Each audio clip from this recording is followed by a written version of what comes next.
नमस्कार, आपका स्वागत है। अभी तक साधना न्यूज पे हमारे साथ हितकिशोर शर्मा जी और अरुण सक्सेना जी जुड़े हुए थे।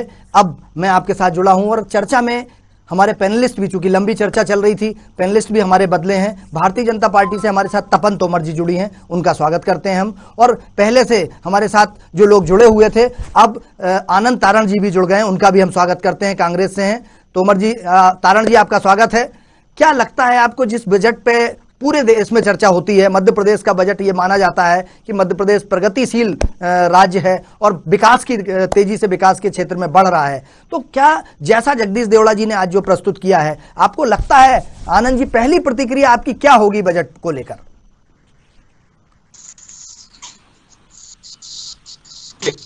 आवाज सुनाई पड़ रही है? बजट प्रस्तुत करने का जी, हेलो। हाँ आनंद जी, आपकी आवाज सुनाई पड़ रही है, बोलिए आप। मैं बोल रहा हूँ, भारतीय जनता पार्टी का बजट प्रस्तुत करने का अंदाज तो निराला है, अच्छा है, बहुत अच्छा है जी, लेकिन आमली जामा नहीं।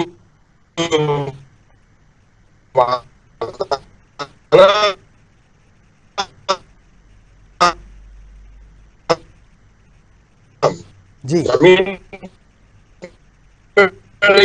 उतर पाता जी, जमीन पे कहाँ है, कहाँ से लेके आएंगे ये? आज कर्जा ले रहे हैं तनख्वाह देने के लिए, जी, जाने के लिए। देश को जीएसटी के नाम पर लूटा जा रहा है, पेट्रोलियम के नाम पर जो है वसूला जा रहा है। 4% हमने से लगा दिया जी, क्या होगा जनता का?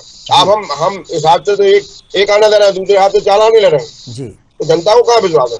आज बिजली कमलनाथ जी की सरकार थी तो बिजली में 100 यूनिट पे 100 रुपए लगते थे, आज कहाँ है? फिर वही के वही बनाने लगे। जी, निश्चित रूप से जो कमलनाथ जी ने किया था शुद्ध के लिए युद्ध, कहाँ है शुद्ध के लिए युद्ध?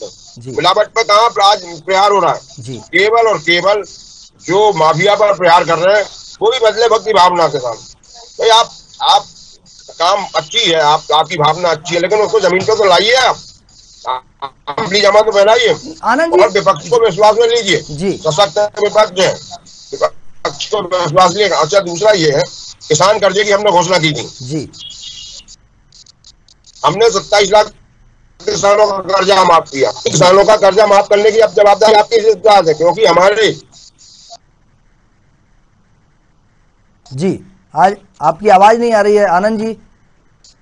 आनंद जी, जी चलिए, आनंद जी की आवाज में कुछ समस्या हो रही है, हम तपन जी के पास आते हैं। तपन जी, आपने अभी देखा, इनका आनंद जी का ये कहना है, मैं उनकी बात दोहराना चाहता हूं कि घोषणाएं कर देने के साथ साथ उसको अमली जामा पहनाना भी बहुत जरूरी है, क्योंकि उम्मीद करती है प्रदेश की जनता। आप मध्य प्रदेश को बिलोंग करती हैं, मध्य प्रदेश की हैं, तो आपको लगता है कि ये जो बजट हर साल बनता है, चूंकि और हम चर्चा भी करते हैं, इस तरह के जो बजट आते हैं, इस बजट में एक बहुत बड़ी सरकार को चुनौती भी है, समस्या भी है। जो कोरोना आया, वैश्विक महामारी आई, उसके कारण आर्थिक मंदी का दौर भी आया, बहुत सारे लोग बेरोजगार हुए, बहुत सारे लोगों के व्यवसाय चौपट हो गए। तो ये भी एक चुनौती होगी सरकार के सामने, क्योंकि उनको फिर से एक बार पटरी पे लाना, हम आर्थिक रूप से बहुत पीछे चले गए।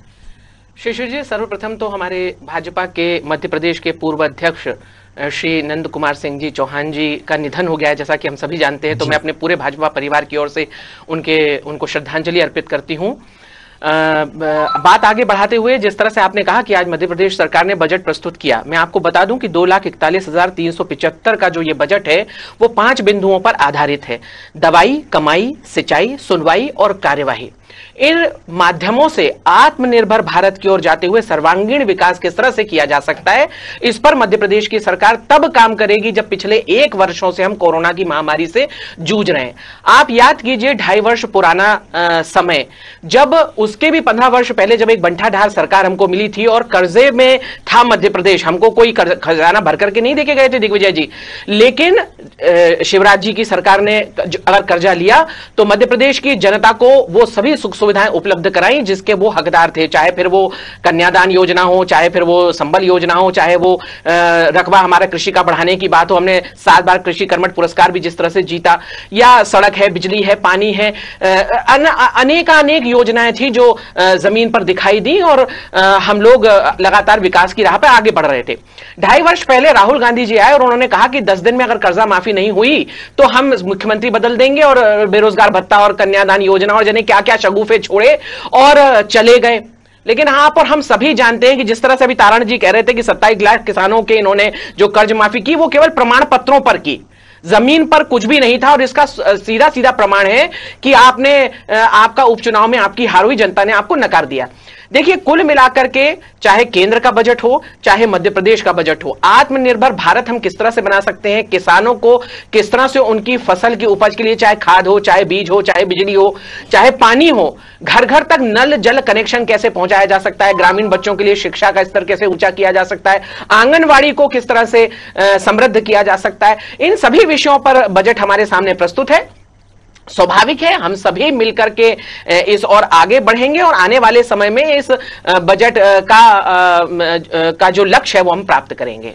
बिल्कुल तपन जी, आपने हमारा साधना परिवार भी इसके पहले जब अभी हितकिशोर शर्मा जी और अरुण सक्सेना जी बैठे थे तभी भी उन्होंने भाजपा के पूर्व प्रदेश अध्यक्ष नंद कुमार सिंह चौहान जी को ये जो उनकी अचानक कोरोना के कारण जो मृत्यु हुई है उस पर दुख व्यक्त किया था और अपनी साधना परिवार की ओर से उन्होंने विनम्र श्रद्धांजलि अर्पित की थी। हम उसी बात को आगे बढ़ाते हुए आनंद जी, जैसा साधना अभी तपन जी ने कहा है, आपको क्या लगता है कि बातें बहुत सारी हुई और आप लोग बदलाव के लिए आए तो थे लेकिन एक्चुअल में बदलाव हो नहीं पाया, और जिस तरीके की आरोप तपन जी ने लगाए हैं आप पे, क्या अपना ही नहीं संभाल पाए अपन? तो यही गलती रही, जनता ने तो मौका दिया था लेकिन अपन संभाल नहीं पाए।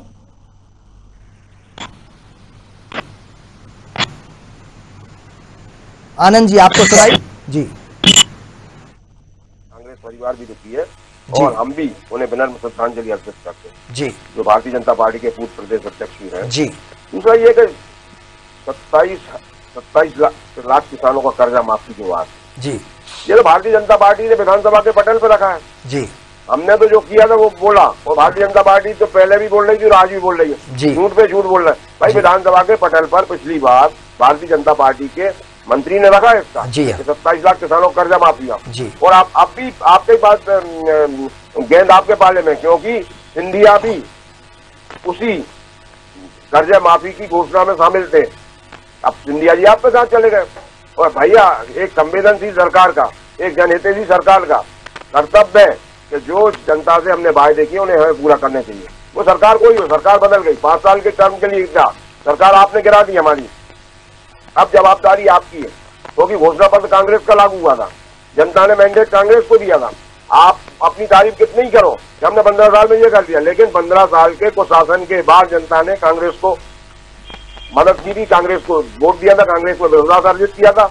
कांग्रेस ने जो घोषणा पत्र दिया था उसमें जो कांग्रेस के हमारे लोग थे, वो अलग बात है कि आपने उन्हें दबाव में खरीद लिया, किस तरह से खरीद लिया, उनको किस तरह के दबाव डाले कि उनको भारतीय जनता पार्टी ज्वाइन करना पड़ी। भैया, आज वो तो आपके साथ आ गए 25, 28, 30 लोग जो भी हैं, तो आपका कर्तव्य है कि आप जो कांग्रेस ने घोषणाएं की थी उन्हें आपको अमली जामा पहनाना है, क्योंकि जो घोषणा की थी किसान कर्जा माफी में उसमें सिंधिया जी भी साथ थे, तो उनका भी कर्तव्य है कि वो अपनी जो घोषणा को पूरा करें। वो भले ही भारतीय जनता पार्टी में चले गए, क्योंकि एक संवेदनशील सरकार का कर्तव्य होता है कि जनता से जो वायदे किए, जनता की जो दिक्कत है और खास तौर से अन्नदाता की जो दिक्कत है, जब तक हम उन्हें पूरा नहीं करेंगे तब तक हम चैन से नहीं बैठेंगे। और ये एक कर्तव्य भी है कि अन्नदाता हमें अनाज खिलाता है, तो हमारा उसके प्रति जो कर्तव्य है उसे पूरा करना चाहिए। दूसरा ये बात है कि जीएसटी के दायरे में क्यों नहीं ला रहे पेट्रोलियम पदार्थों को। जब इन्होंने बोला एक देश एक टैक्स, वो मेरा कहना शिशिर जी यही है कि बार बार वायदा करते हैं लेकिन वायदा पूरा कहाँ करते हैं। इन्होंने बोला काला धन लेके आएंगे, आतंकवाद मिटाएंगे, भ्रष्टाचार करेंगे, खत्म समाप्त करेंगे। भाई, जो जनता की मूलभूत चीजें उनसे कोई आप दूर रख रहे हैं। आपने बोला था हम काला धन लाएंगे, तो काला धन तो 1.5 गुना हो गया स्विस बैंक में। तो ये सब चीजें हैं कि कथनी और करनी में अंतर है। हम बातें बहुत अच्छी कर रहे, निभाव नहीं कर रहे। आज 2-2.5 लाख करोड़ के 2 लाख करोड़ के कर्जे से मध्य प्रदेश डूबा पड़ा है। हम घोषणाएं कितनी कर रहे, हम ये तो बताएं कि हमारे खर्चे हम कम करें। आज मंत्रियों के बंगलों पर हम कांग्रेस के टाइम में तो बहुत आरोप लगा देते, कांग्रेस से कई गुने ज्यादा खर्चे आपने कर दिए। जो चना चिरौंजी खाकर जीवन यापन करने वाले लोग थे, आज उनके ऑफिस 5 स्टार 7 स्टार ऑफिस हो गए उनके। भाई, कांग्रेस तो जो परिपाटी थी, जिस तरह से रहती थी 70 साल में, आज उसी तरह से काम कर रही है। हम लोग केवल जनता, और आप आज बहुराष्ट्रीय कंपनियों के जेब में बैठ गए हो। जैसा वो बोलते हैं वैसा आप बजट बना देते हो। आप एयरपोर्ट भी आप किराए से देने के लाइन पे चल रहे हो। ये सब चीजें हैं जो नहीं होना चाहिए, जो जनता को हमें सुविधा देनी चाहिए। आज रेल के किराए 3-3, 4-4, 5-5 गुने बढ़ा दिए, आपने जनरल कोच पे बंदी कर दिए। तो किस तरह के हम भावना फैला रहे हैं देश के अंदर, गरीबों को क्या हम गरीबी खत्म करना चाहते हैं, गरीबों को साफ करना चाहते हैं? ये भावना होना चाहिए हमें। जो बजट आप जब कमलनाथ जी की एक अच्छा काम था कि 100 यूनिट बिजली में 100 रुपए लगा रहे थे, करिए ना आप तो नहीं लेते वो निर्णय, लेकिन आप इन सब चीजों को नहीं करेंगे क्योंकि आपको तो जनता की जेब पर डाका डालना है। आज पेट्रोल डीजल के भाव कितने बढ़ गए, आज डीजल के ऊपर 820% टैक्स लगा दिया, पेट्रोल पे 257%, 280% टैक्स लगा दिया, 82% टैक्स लगा दिया। कहाँ दीजिए वो? और ये सब 7 साल में हुआ, ये कांग्रेसी शासन में कभी नहीं हुआ। ये देश की आजादी के बाद शायद मोदी राज ऐसा पहला राज है कि जिसने 820% टैक्स डीजल के ऊपर लगाया है। कांग्रेस में नहीं था ये सब। ये तरीका ठीक नहीं है, इसको सुधारना पड़ेगा। किस तरह से जेबों पर डाका डाला जा रहा है, किस तरह से जनता को लूटा जा रहा है, किस तरह से बहुरा। और एक बात और मैं बताना चाहता हूँ, स्थिति जब मनमोहन सिंह जी की सरकार थी, जब से पेट्रोलियम पदार्थों के रेट कम होते थे, तब रिलायंस के पेट्रोल पंप बंद हो जाते थे, जब रेट बढ़ते थे तब चालू होते थे। आज जब से मोदी जी की सरकार आई है, कभी भी रिलायंस के पेट्रोल पंप बंद नहीं हुए। ये बहुत प्रामाणिकता के साथ मैं बात कर रहा हूँ। इसलिए एक संवेदनशील सरकार का कर्तव्य है कि जनता के आंसू हम कैसे पहुंचे, जनता के अंतिम व्यक्ति के हम किस तरह से मुख्यधारा में शामिल करें, ये हमारी भावना होनी चाहिए। हमारी भावना हम अपनी वाहवाही करें उससे मतलब नहीं, जनता के आंसू पहुंचे और सरकार का ये एक कर्तव्य होता है। जी। और ये संवेदनशील सरकार की हम बात करते हैं, संवेदनशील सरकार का ये, लेकिन ये सरकार है, भारतीय जनता पार्टी की सरकार है, लगातार केवल और केवल अपना साम्राज्य बढ़ाना चाहती है, अपना साम्राज्य स्थापित करना चाहती है, विरोधियों को रोकना चाहती है, जो विरोध कर रहा है उसको नेस्तनाबूद करने की बात करती है। ये भारतीय जनता पार्टी का चरित्र होना है। निश्चित रूप से आने वाले समय में इन सब चीजों का खामियाजा भुगतना पड़ेगा। और मैं आपके माध्यम से आज अनुरोध करना चाहता हूँ निर्वाचन आयोग से भी कि बैलेट पेपर से चुनाव होना चाहिए।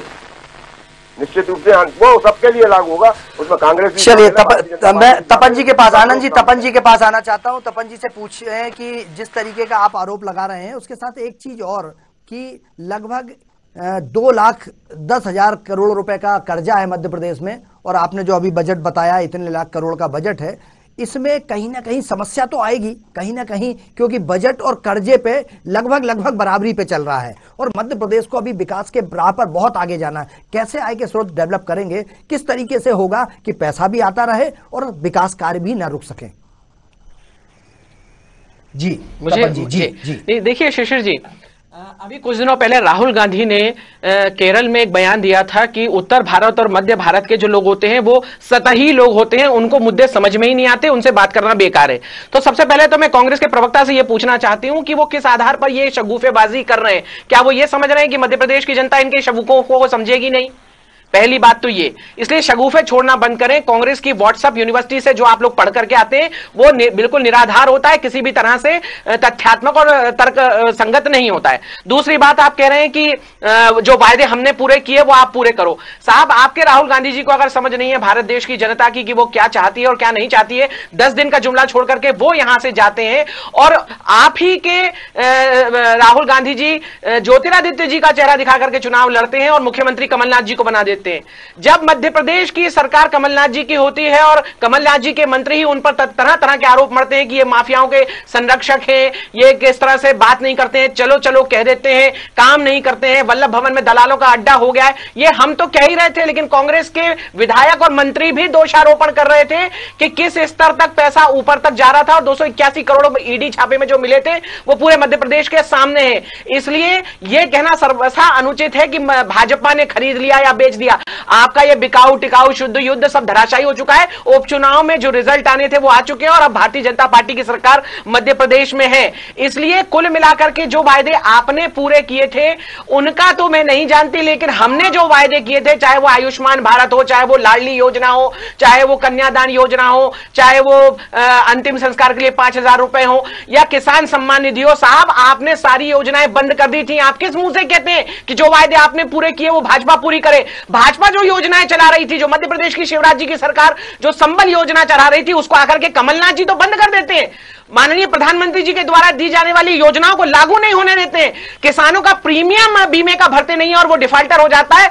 किसान कर्ज माफी के नाम से जिस तरह से आपने उसके पीठ पर छुरा भोंका था, सभी लोग जानते हैं कि केवल प्रमाण पत्र बांटे गए, चाहे वो युवा हो, चाहे वो बेटियां हो, चाहे वो किसान हो, और इससे ज्यादा आप लोगों ने कुछ नहीं किया। इसलिए ये ज्ञान देना भाजपा को बंद कीजिए कि हमने जो करा, जो वायदे हमारे थे वो आप पूरे कीजिए। जो काम भाजपा कर रही थी, जनहित के संबल के काम कर रही थी, वो आप बंद करके बैठे हुए थे, जिनको पुनः चालू कराया गया है। इसलिए मैं तारण जी के जानकारी में ये बात देना चाहती हूं। देखिए, कुल मिलाकर के निष्पक्ष चुनाव की बात वो कर रहे हैं जो पंजाब में नगर निगम के चुनाव जीत जाते हैं, निकाय के चुनाव जीत जाते हैं तो ईवीएम अच्छी हो जाती है, चुनाव आयोग अच्छा हो जाता है। लेकिन मध्य प्रदेश में जब इनकी हार सुनिश्चित है तो ये अभी से ही ईवीएम का और चुनाव आयोग का ढिंढोरा लेकर के बैठ गए। इससे स्पष्ट समझ में आता है कि इनको पता है कि इनकी हार सुनिश्चित है, अभी निकाय के चुनाव आने वाले हैं। देखिए, आप जैसे अभी कह रहे थे शिशिर जी की जो बजट है और जो कर्जा है मध्य प्रदेश के ऊपर, उस पर किस तरह से काम होगा। देखिए, आप गौर करिए, कर्जा हमको मिला था, दिग्विजय जी कर्जा ही छोड़ करके गए थे, लेकिन अगर उसके बाद कर्जा शिवराज जी ने लिया तो योजनाएं भी दी। मध्य प्रदेश को जिस तरह से कृषि में अव्वल लाए हम, पिछले साल जिस तरह से गेहूं ने रिकॉर्ड खरीदी हुई और पंजाब को हमने पीछे छोड़ दिया, या आप बच्चियों की चीजों को, बच्चियों के विवाह की, शिक्षा की, स्कूलों की जिस तरह से व्यवस्था बनाई गई, और एक साल से हम जिस तरह से कोरोना से लड़ रहे थे, सभी मध्य प्रदेश के वासियों को हमने निशुल्क इलाज दिया। सरकारी अस्पतालों में अब जैसे टीकाकरण भी निशुल्क दिया जा रहा है, सभी तरह की सुविधाएं दी गई, वेंटिलेटर हो, चाहे मास्क हो, चाहे सैनिटाइजर हो। जिस तरह से ये सारी प्रबंधन तैयार किया गया और कोरोना से हम लोगों ने एक सफल लड़ाई लड़ी और पूरे मध्य प्रदेश को एक आदर्श स्थिति में लाकर के खड़ा किया, तो उसमें भी साहब पैसे लगते हैं। आप मनमोहन जी का बयान याद कर लीजिए, पैसे पेड़ पर नहीं उगते हैं। इसलिए अगर हम कर्जा ले रहे हैं तो वो जमीन पर दिखता है। लेकिन कांग्रेस ने कर्जा क्यों लिया था, कृपया तारण जी बताएं। क्या आईफा करने के लिए किया था, या लूट बटोरी करके? अहमद पटेल जी जो सोनिया जी के खास है, उन तक 281 करोड़ के तार जुड़े थे, तो ये बता दें जो उन्हीं के विधायक और उनके मंत्री आज तक, इमरती जी ने कहा था कि 5 लाख रुपए जो मंत्री नहीं बने उन तक कमलनाथ जी पहुंचाते हैं उनको सेट करे रखने के लिए। इसलिए कुल मिलाकर के अगर कर्जा लिया जाएगा तो मध्य प्रदेश की जनता के हित के लिए लिया जाएगा। चाहे आप किसी भी तरह से मध्य प्रदेश की सरकार को नीचा दिखाने का प्रयास करें, लेकिन हमारा लक्ष्य निश्चित है, निर्धारित है। हमें आत्मनिर्भर भारत बनाना है और आत्मनिर्भर भारत के प्रधानमंत्री श्री नरेंद्र मोदी जी के नेतृत्व में मध्य प्रदेश को आत्मनिर्भर किस तरह से बनाया जा सकता है, बेटियों को पढ़ाकर बढ़ा करके किस तरह से शिक्षा से जोड़ करके उनको रोजगार की तरफ आगे बढ़ाना है, या रोजगार के लिए भी युवाओं में जिस तरह से स्टार्टअप है या 0% पर जिस तरह से लोन की सुविधा दी जा रही है, उनको जिस तरह से रोजगार से जोड़ा जा रहा है, मनरेगा में जिस तरह से 2.5 गुना अधिक बजट कर दिया गया और श्रमिकों के लिए और आम जनजीवन के लिए उनको व्यवस्थित करने के लिए जिस तरह से काम हो रहे हैं, साफ समझ में आता है कि धीरे धीरे हम आत्मनिर्भर भारत की ओर आगे बढ़ रहे हैं और मध्य प्रदेश भी उसमें अव्वल आएगा, ऐसा हमारा पूरा विश्वास है। बिल्कुल, परिस्थितियां जो भी हो, लेकिन सरकारों के सामने हमेशा चुनौती होती है। एक चुनौती जाती है, दूसरी चुनौती खड़ी होती है। कल कमलनाथ जी के सामने जो चुनौती थी, कल को वो कहा करते थे कि हमको खाली खजाना दे के गए हैं, और उस समय भाजपा ये कहा करती थी कि नहीं नहीं ऐसा नहीं है, तो सरकार चलाने संचालन करने के लिए सरकार को ही इंतजाम करने होते हैं। आज फिर एक बार जगदीश देवड़ा जी ने कहा कि हम जब 2020 में आए थे तो हमको बिल्कुल खाली खजाना मिला था, और उसके बाद अचानक कोरोना की महामारी आई और हमको हमारे साथ इसको एक साथ लेकर और कैसे बजट भी आए जो जनता को लाभ भी दे सके, ये कोशिश की गई थी। आनंद जी, समय की कमी है, क्या लगता है आपको कि इन परिस्थितियों के बाद भी बजट में बहुत सारे प्रावधान किए गए हैं, और जो प्रावधान किए गए हैं वो आपके बजट में तो उनके आपके वित्त मंत्री तरुण भानोत को टाइम नहीं मिल पाया कि वो बजट को आगे बढ़ा सकें, लेकिन अब भाजपा की सरकार है, आप क्या अपेक्षा करते हैं कि ये जो बजट आया है इससे मूल जो गरीब है उसको रोटी, कपड़ा, मकान, इलाज, शिक्षा ये सब मिल पाएगी? देखिए सर जी, पहले मैं इनकी बात का एक दो जवाब दें। 70 साल में जब तक कांग्रेस की सरकार 22,000 करोड़ का बजट लोन था, कर्जा था मध्य प्रदेश में 70 साल में। 15 साल में 2 लाख करोड़ तक का पहुंच गया भारतीय जनता पार्टी के शासनकाल में, आदरणीय हमारे मुख्यमंत्री जी शिवराज सिंह चौहान साहब के शासनकाल में। तो ये कुछ समझ लो कि कहाँ हम खड़े हैं। आदरणीय भारतीय जनता पार्टी की हमारी बहन बातें कर रही है, अच्छी बात है, वो उनको पार्टी लाइन के हिसाब से करना चाहिए। और लेकिन आप समझ लें कि 1,70,80,000 कहाँ चला गया 15 साल में। ये 70 साल में दिग्विजय सिंह जी तक 22,000 करोड़ का कर्जा था मध्य प्रदेश की। तो मध्य प्रदेश सरकार की कोई बदनाम की बात नहीं हो रही।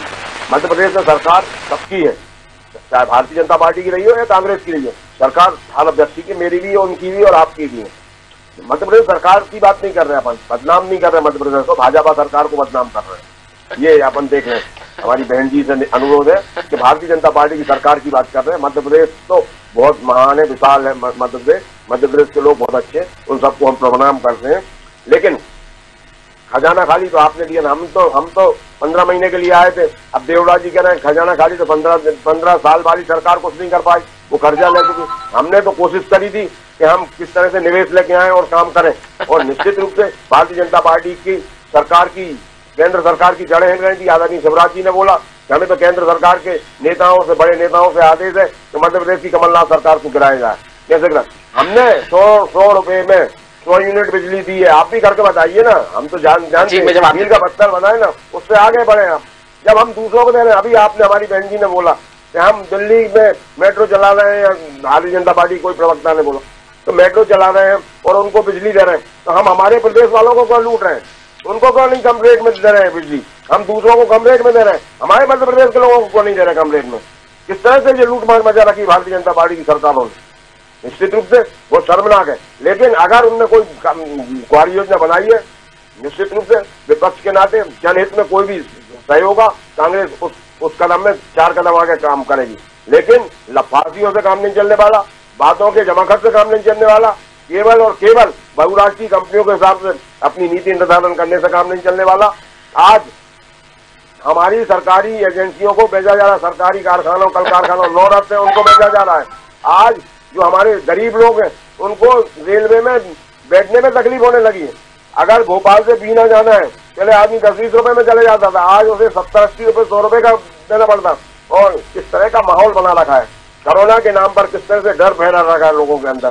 तो निश्चित रूप से हम इन सब चीजों से बाज आए, हम जनता की ईमानदारी सेवा करें और आप ईमानदारी से जनता की सेवा करेंगे। कांग्रेस 4 कदम से कदम मिलाकर आपका साथ देगी। कांग्रेस मध्य प्रदेश के विकास में सहभागी है। कांग्रेस मध्य प्रदेश का उन्नत विकास चाहती है। कांग्रेस चाहती है मध्य प्रदेश देश में सबसे ऊपर के पायदान पर खड़ा हो। लेकिन भारतीय जनता पार्टी की नीयत ठीक नहीं है, तो भारतीय जनता पार्टी हमेशा तोड़ फोड़ में लगी रहती है। कांग्रेस को किस तरह से अरे भाई, आपको जब 15 साल आपकी सरकार रही तो आपने 5 साल इंतजार तो नहीं किया? क्यों आप पिछले दरबारी सरकार? ये तो आपके लोगों ने नहीं किया तारक जी। तो निश्चित रूप से आपका कर्तव्य है, जो कांग्रेस ने वायदे किए थे, आपकी सरकार के लोगों ने इंतजार नहीं किया। आप दोबारा चुनाव करवाइए। आप काम नहीं कर रहे थे तो आपके लोग आपको छोड़ के गए। आप दोबारा चुनाव कराएं, जनता की अदालत। ज्योतिरादित्य जी ने कहा काम नहीं होगा तो मैं सड़क पे आ जाऊंगा। कमलनाथ जी ने कहा आ जाओ, वो सड़क पर आ गए। सरकार आपकी सड़क पर आ गई, तो इसमें भाजपा का क्या दोष है? हमारे जमीन पे नहीं, क्या दोष है बताइए? आपके ही लोग अगर आपको छोड़ करके चले गए तो भाजपा पर उसका ठीकरा क्यों फोड़ते हैं आप? पिछले दरबाजे से सरकार में आए, कहाँ से? आपको ये अधिकार उपचुनाव जो है, आप ये कहना चाहते हैं कि मध्य प्रदेश की जनता जो है वो स्तरीय है, जनता ने मैंडेट, सतही जनता है, वो नहीं समझती आपके प्रोपेगेंडा को। लोग आज आपके साथ सरकार में, आपके साथ कदम से कदम मिला के काम कर रहे हैं। कौन कर रहा है? कर्तव्य है कि उनके वायदों को पूरा करें, और नहीं तो आप आइए दोबारा से चुनाव करवाइए। क्यों? उपचुनाव हो गए ना, चुनाव करवाए। हाँ, जनता की उपचुनाव हो गए साहब। चुनाव में पैसा लगता है, एक तरफ पैसे का रोना रोते हैं आपकी मध्य प्रदेश की जनता को सुख सुविधाएं मिलना चाहिए और करोड़ों रुपए चुनाव में फूकना चाहते हैं। चुनाव करवाए, उनमें पैसा नहीं लगा क्या? किसमें हो गए? तो ये तो आपके लोग छोड़ के गए, जनता पार्टी के लोग। ये तो आपके लोग छोड़ के गए, जनता पार्टी ने जनता को ऊपर, आपके लोग छोड़ करके गए आपको, इसलिए आपकी सरकार गिरी। हम नहीं जानते, आप नहीं जानते इन बातों। आपकी सरकार क्यों गिरी? बहन जी, आपकी पार्टी का आपकी सरकार क्यों गिरी? नहीं है, क्योंकि जो आपकी भावना है केवल और केवल भारतीय जनता पार्टी को चारों तरफ करने का, किस तरह से विपक्ष का गला मरोड़ा जा सकता है, किस तरह से विपक्ष को दबाया जा सकता है, किस तरह से विपक्ष को कुचला जा सकता है, ये आपने जो हिटलरी अंदाज चालू किया, आज नहीं कल नहीं परसों जनता आपको इस बारे में जवाब देगी। और मैं फिर चुनाव आयोग से अनुरोध करूंगा कि बैलेट पेपर से चुनाव होना चाहिए, जिससे दूध का दूध और पानी का पानी हो जाए। नहीं आनंद जी, मेरा ये मानना है कि बिल्कुल सही है। आप सभी राजनीतिक दल के लोगों को मिलके इस बात पर कम से कम बहस करना चाहिए, क्योंकि आज हमारा ये बजट पे चर्चा है, इसलिए उस पर नहीं जाना चाहते हैं। लेकिन जो व्यक्ति रातों रात आस्था बदल लेता है, दल बदल लेता है, उसको जीवन पर्यंत चुनाव लड़ने का अधिकार खत्म कर देना चाहिए। इस पे आप लोगों को सहमत होना चाहिए। लेकिन सत्ता की मलाई के चक्कर में आप लोगों ने भी कई कांग्रेसियों को लालीपाप दिया था, आप लोग भाजपाइयों को, और आपके यहाँ भी भाजपा के लोग कई लोग गए। अभी भी ऐसी परिस्थिति बनती, ये परंपरा गलत है, क्योंकि लोग तो आदमी चुन के आता है भाजपा से और कांग्रेस के साथ जाके सरकार में शामिल हो जाता है। तो ये आदमी असमंजस में लगता है, उसको लगता है उसका जो लोकतंत्र का जो हक था, हथियार था, वो ऐसा लगता है बलात् कब्जा कर लिया गया, उसको लोकतंत्र की हत्या कर दी गई। यही तो लोकतंत्र की एक सही परिभाषा है कि भाई लोकतंत्र में लोगों को उनका, लेकिन जनता ने जो जनादेश दिया था वो कांग्रेस को दिया था जी, और कांग्रेस के 10 जून के जुमले पे दिया था। भारतीय जनता पार्टी चार चरित्र 15 माह कम लगते हैं आपको, पार्टी से अलग हटलाइन हटने की बात करती। आज सत्ता में आने के बाद 10 दिन का जुमला था ना, जनता पार्टी इन सब बातों से अलग कारण जी। इस तरह से लोगों को गला घोटा जा रहा है, जिस तरह से काले धन के नाम पर 15 लाख के नाम पर, किस तरह से 2 करोड़ नौजवानों को प्रतिवर्ष नौकरी देने के नाम पर, आज कहाँ है ये सब चीजें? केवल और केवल धोखा। और कह रहे थे सत्ता में आएंगे तो हम पेट्रोल 35 रुपए में कर देंगे, आज कहाँ है? आज 105 की तरफ जा रहा है। तो क्या भारतीय जनता पार्टी अपना चरित्र स्थापित कर दी है? केवल और केवल झूठ के अलावा इनके पास कुछ नहीं है।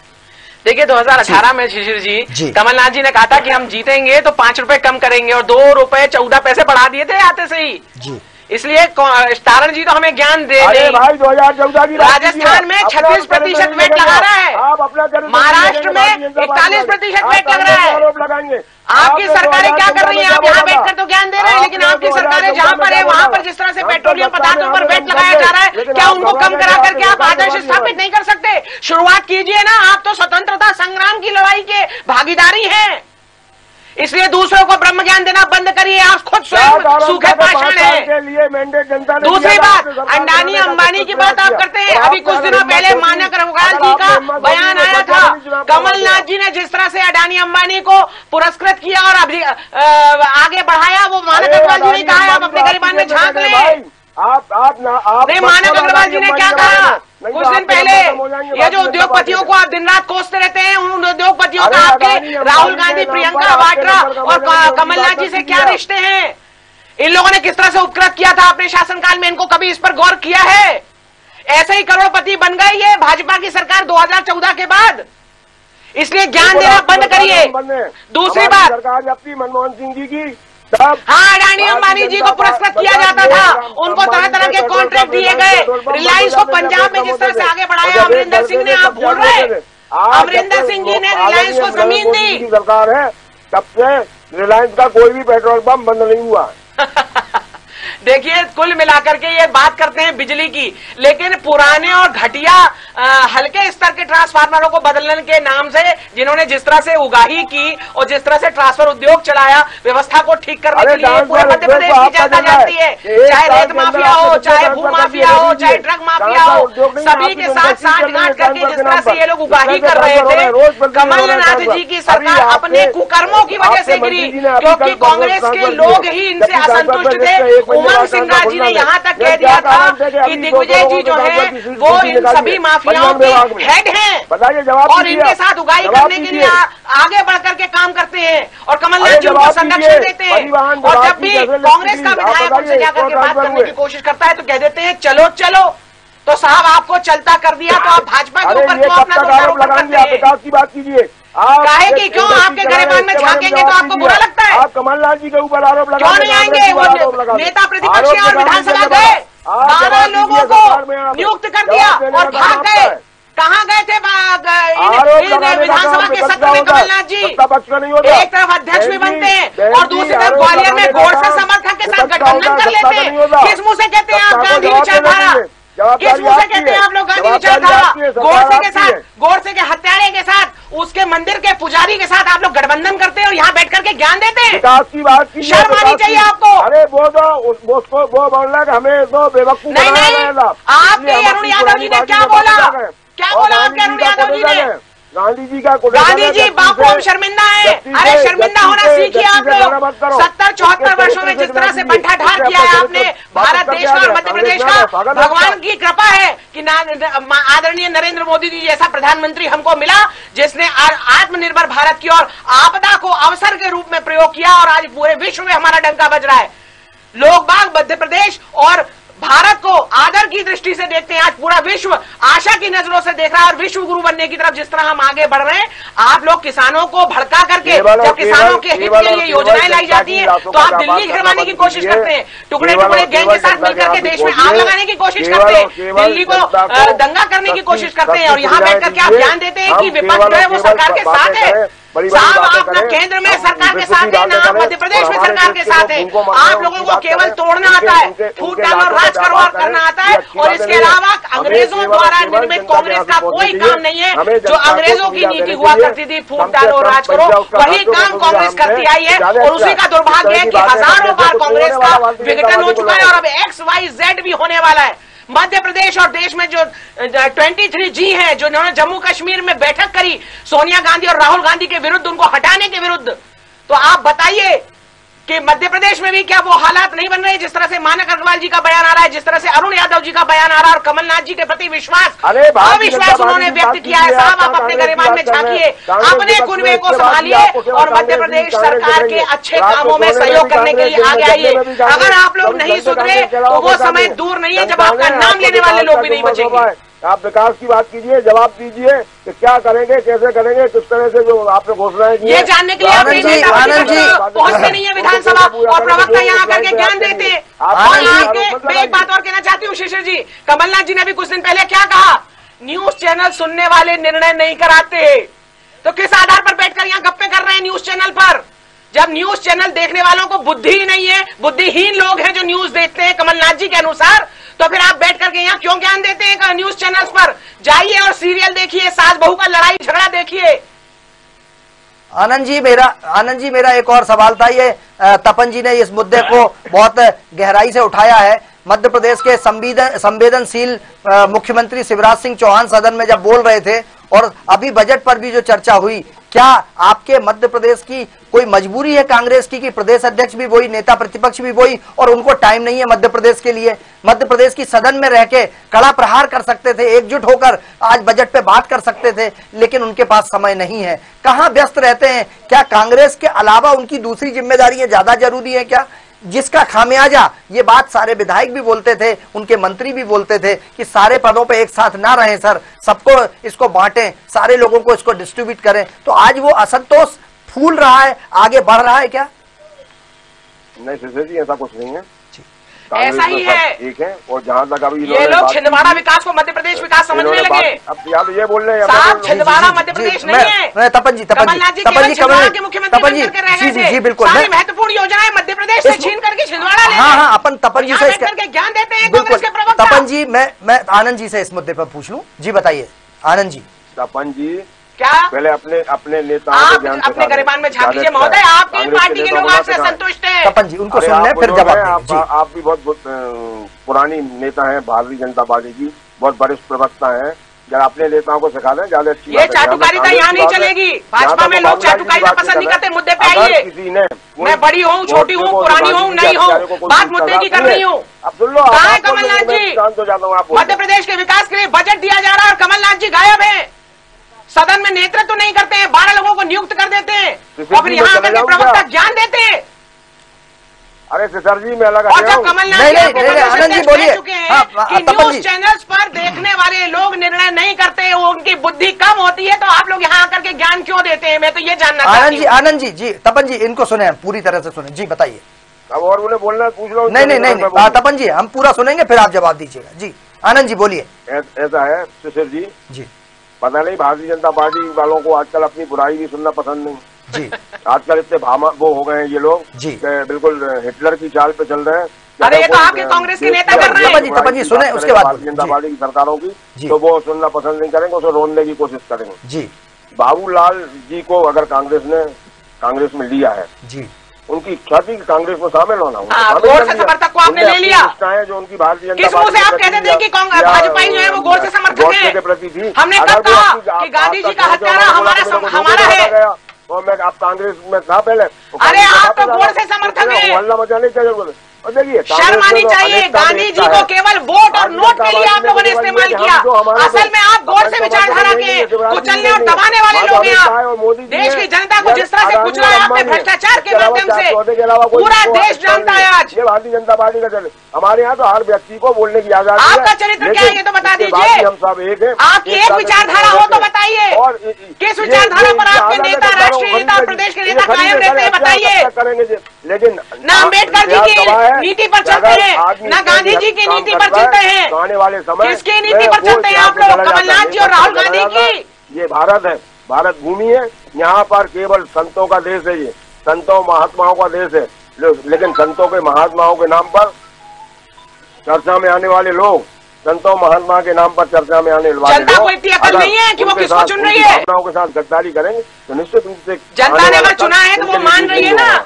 लेकिन जो कि हम लोग भारतीय संस्कृति को आगे बढ़ाने वाले लोग हैं। अपने तारीफ सुनना चाहते हैं, बुराई बोल रहा हूँ ना, सबका साथ, सबका विकास, सबका विश्वास लेकर के चलते हैं। इसीलिए पूरे भारतवर्ष के हर धर्म, हर जाति, हर वर्ग के व्यक्ति ने माननीय नरेंद्र मोदी जी और शिवराज जी को चुना। मोदी जी जी बिल्कुल, तपन जी बिल्कुल सही है। आनंद जी, आनंद जी, हमने मध्य प्रदेश की सरकार गिराई, आनंद जी नहीं गिराई, आपके लोगों ने गिराई। आनंद जी, तपन जी की उस बात का जवाब जरूर दीजिए। हम बजट से भटक रहे हैं, बजट पर चर्चा होना है और नेता प्रतिपक्ष प्रदेश कांग्रेस अध्यक्ष गायब है, क्यों? भारतीय जनता पार्टी की सरकार है घबराई हुई थी। कमलनाथ जी जिस तरह से काम करते थे, कि उनका काम करने का तरीका, काम करने का अंदाज, जवाब नहीं देंगे, जवाब नहीं काम कर रहे थे। गोल गोल घुमाते हैं, केवल लोगों को मूर्ख बनाते रहे 74 वर्ष। लेकिन आज भारत देश की और मध्य प्रदेश की जनता जाग चुकी है और ये लोग बैलेट पेपर से जो चुनाव करने की बात कर रहे हैं, स्पष्ट समझ में आता है कि इनको पता है कि इनकी हार सुनिश्चित हो गई है। और बैलेट पेपर से जब चुनाव होते थे तब की भी धांधली हम लोग जानते हैं कि किस तरह से मतपेटियां पानी में डली हुई दिखाई देती थी, जला दी जाती थी, लूट ली जाती थी। ये लोग चाहते हैं कि इस तरह का अवसर और गुंडागर्दी के माध्यम से इस तरह से चुनाव के परिणामों को प्रभावित किया जा सके, इसलिए ये लोग याद करते हैं बैलेट पेपर को। लेकिन जब पंजाब में ये लोग जीत जाते हैं, महाराष्ट्र में ये सरकार बना लेते हैं, तब ईवीएम से इनको शिकायत नहीं होती है। भारतीय जनता पार्टी की संस्था संसार में सबसे बड़ी है, फिर को आप डर रही हैं? फिर आप डर क्यों नहीं है भाई? कौन डर रहा है? डर तो आप रहे हैं ईवीएम से चुनाव करने के लिए। लोग डिजिटल इंडिया की तरफ जा रहे हैं और आप लोग पुराने तरफ जाना चाहते हैं। क्या बात करती हैं आप? पूरा विश्व आगे बढ़ रहा है, काय का डर है? काय की गुंडागर्दी? पूरा विश्व आगे बढ़ रहा है डिजिटल इंडिया की और हम लोग आगे बढ़ रहे हैं। हमारा ये बजट भी जिस तरह से पेपरलेस रहा, आप देखिए। अरे फिर काय का डर आपको भाई? अगर चुनाव बैलेट पेपर से होंगे, सुरक्षित होंगे, जिन कंपनियों ताकि आप लूट सके, जला सके, पानी में डुबा सके, गुंडागर्दी करके अपने पक्ष में निर्णय करा सके, इसलिए बैलेट पेपर चाहिए आपको। अरे सरकार आपकी है, इसके बाद काय का डर है आपको? काहे का सरकार में आप बैठे हैं भाई। आनंद जी आपकी तरफ से एक सवाल मैं भी पूछना चाहता हूँ। आनंद जी मेरी बात भी सुन लीजिए। जी आनंद जी एक बात मेरी भी सुन लीजिए। मैं एक बात और पूछना चाहता हूं, समय की कमी है, हम आखिरी चरण में पहुंचे हैं।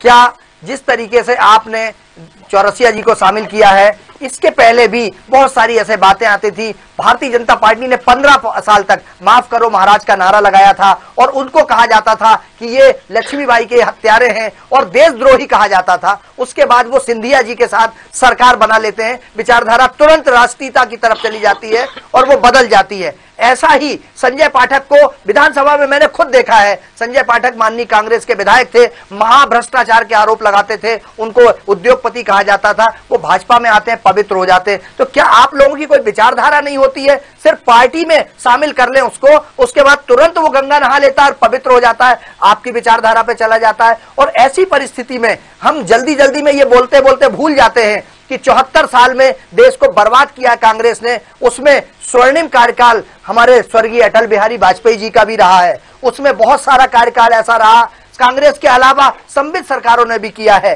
तो क्या सिर्फ जो अब तक का जो कार्यकाल रहा है वो देश को बर्बाद करने वाला रहा है, या किसी ने कुछ अच्छा काम भी किया होगा? क्योंकि बहुत सारे सपने हमारे इसी नई आजादी के बाद जो हुआ है देश में, बड़े बड़े ब्रिज बने हैं, बहुत सारा हम IT के क्षेत्र में आगे बढ़े हैं, बहुत सारी प्रगति करी। स्वर्णिम चतुर्भुज योजना थी एक सड़कों की, प्रधानमंत्री ग्रामीण सड़क योजना थी, उद्योगों के क्षेत्र में भी हम बहुत आगे आए हैं, हम बहुत चीजें बनाने लगे हैं। देश में ही सब कुछ आज बहुत सारी चीजें ऐसी हैं, सैटेलाइट से लेके उपग्रह से लेके सब देश में बन रहा है। तो ये मात्र महज सिर्फ आरोप लगाने वाली बात होती है, या हम कहीं ना कहीं कुछ ना कुछ कर तो रहे हैं, कुछ तो हुआ है देश में जब हम आज इतनी अच्छे वातावरण में हैं।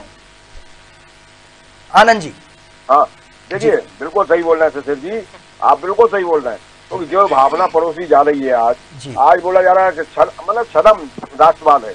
ये एक बात और है ना, अगर ये लोग इतनी बड़ी बातें कर रहे हैं, ये भूल जाते हैं कि जब देश आजाद हो रहा था तो भैया आपकी मानसिकता क्या काम कर सबने लड़ा था। आप लोग तो पूरे भारतवर्ष के, मेरे भी दादा परदादाओं ने अंग्रेजों से खिलाफ लड़ाई लड़ी, अंग्रेजों से। कोई नेहरू जी का खानदान अकेला नहीं लड़ रहा था, सही बात है। हमारे हेडगेवार जी भी संघ के प्रमुख भी लड़ रहे थे अंग्रेजों से, भगत सिंह भी लड़ रहे थे जिनको फांसी पर लटकवा दिया आपने, सुभाष चंद्र बोस जी भी लड़ रहे थे जिनको अज्ञातवास दिया आप लोगों ने, सरदार पटेल भी लड़ रहे थे जिनका प्रधानमंत्री पद छीना आप लोगों ने और फिर निकाल करके बाहर कर दिया, नेहरू जी को बिठा दिया और उनके खानदान को आज तक भोग रहा है पूरा देश। देखिए शशिर जी, निश्चित रूप से इन सब चीजों का खमियाजा भारतीय जनता पार्टी आप क्या अकेले का शौर्य नहीं है। स्वतंत्रता अगर मिली है तो भारतवर्ष के प्रत्येक नागरिक के दम पर मिली है। कांग्रेस नेतृत्व कर रही थी केवल इसलिए सब लोग साथ खड़े हो गए क्योंकि उस समय अगर टुकड़ों टुकड़ों में रहते तो भारत आजाद नहीं हो पाता। इसलिए ये अपने ऊपर जो श्रेय लेने की आप लोग कोशिश करते हैं, शर्म कीजिए। पूरे भारतवर्ष का प्रत्येक नागरिक, अरे भाई, अरे इंदिरा गांधी ने 90,000 सैनिकों को आपातकाल में लगाया था। इंदिरा गांधी ने, लोग भूले नहीं है, 90,000 लोग भूले नहीं है, आपातकाल में लगाया था। जिस तरह से गुरुद्वारे में उन्होंने टैंकर चढ़वा दिए थे, स्वर्ण मंदिर में अपनी दाद रख दी, राजीव गांधी जी के समय में जिस तरह से सिखों का कत्लेआम हुआ था, ये भी लोग भूले नहीं है। नेहरू जी के समय में जिस तरह से धर्माधारित देश का बंटवारा हुआ, वो भी लोग भूले नहीं है। 370-35 से जिस तरह से जम्मू कश्मीर में थोपा गया, भारत को खंड खंड करने का प्रयास किया गया, ये भी लोग भूले नहीं है। और अब राहुल गांधी और उनकी माँ जो जाती है चीन में और MOU साइन कर करके राजीव गांधी फाउंडेशन के लिए पैसे लेकर आ जाते हैं और चुप हो जाते हैं। जब डोकलाम में सेना लड़ रही होती है तो जाकर के चीनी दूतावास में जाकर के वहां पे चाइनीज खाते हैं। क्या मुंह से बात करते हैं आप लोग? केवल आप लोगों का श्रेय नहीं है स्वतंत्रता में, पूरे भारतवर्ष के प्रत्येक नागरिक का है। मेरे दादा भी काम करते थे स्वतंत्रता संग्राम में एक छोटे से सिपाही होने के नाते। बताइए, आप जवाब दीजिए। क्या जवाब दें? जवाब दीजिए। श्रेय देना बंद करिए। हमारे पास समय की कमी है। आनंद जी हम चूंकि आखिरी, आनंद जी तपन जी गलत ट्रैक पर चले गए हैं। हम बजट पर चर्चा कर रहे हैं और इन चुनौतियों के दौरान क्या हम ऐसी परिस्थिति में हैं कि बहुत सारे ऐसे हालात बन रहे थे जिसमें कोविड महामारी के कारण विकास की गति रुक गई थी। फिर चुनौती है शिवराज जी के सामने, जगदीश देवड़ा जी के सामने कि इसको कैसे किया जाए। हम इसी मुद्दे पर चर्चा कर रहे थे। हमारे साथ जब चर्चा शुरू हुई थी तो हमारे साथ हितकिशोर शर्मा जी और अरुण सक्सेना जी भी जुड़े थे, उनका भी बहुत बहुत धन्यवाद। मध्य प्रदेश का बजट पेश हुआ है। तपन तोमर भारतीय जनता पार्टी से, ब्रजगोपाल लोया जी भारतीय जनता पार्टी से और कांग्रेस की तरफ से आनंद तारण जी और यादव जी जुड़े। बजट पर आज इतना ही। खबरों का सिलसिला जारी रहेगा। बने रहिए साधना न्यूज के साथ। नमस्कार।